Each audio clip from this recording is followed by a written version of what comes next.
If you've ever been deeply hurt, and instead of crying out or confronting someone or demanding to be heard, you simply went quiet, pulled inward, grew still, maybe even smiled and said you were fine when you were anything but, this video is for you. The world rewards people who are loud about their pain, who fight back immediately, who say exactly what they feel in the moment, who wear their wounds visibly. And there is nothing wrong with that. But there is also another kind of person, the person who goes still when the storm hits, who processes before they speak, who protects themselves by going inward. And that person is just as valid, just as feeling, and in many ways, just as strong.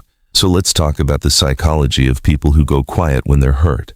First, silence is how you protect what matters most to you.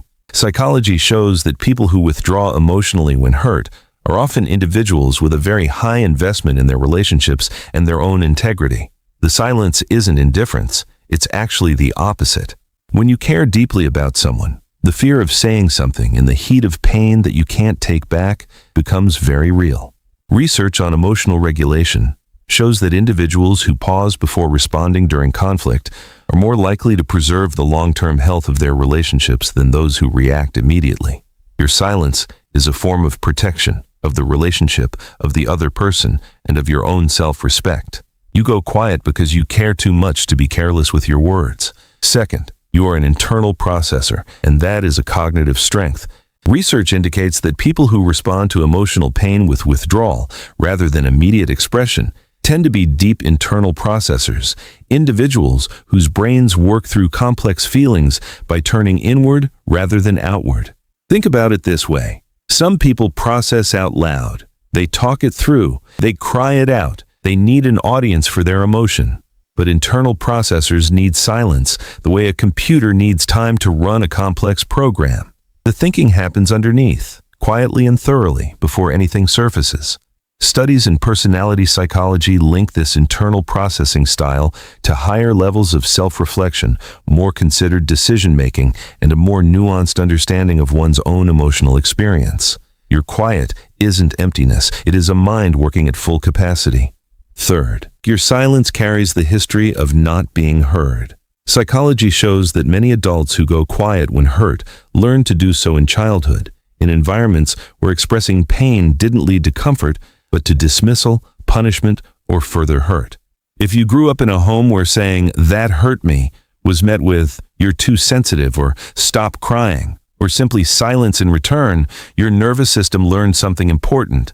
Expressing pain out loud is not safe, and so it found another way. Research in attachment theory shows that children who experience emotional invalidation develop what's called an avoidant or dismissive coping style. Not because they feel less, but because they learned early that feeling out loud came at a cost. Understanding this about yourself is not about assigning blame. It is about compassion for the younger version of you who learned to survive by going still. Fourth, you hold pain privately because your dignity matters deeply to you. Research indicates that people who go quiet when hurt often have a very strong sense of personal dignity and emotional privacy. There is something inside you that resists the idea of being seen in your most vulnerable state by someone who may not handle that vulnerability with care. And that instinct is psychologically sound.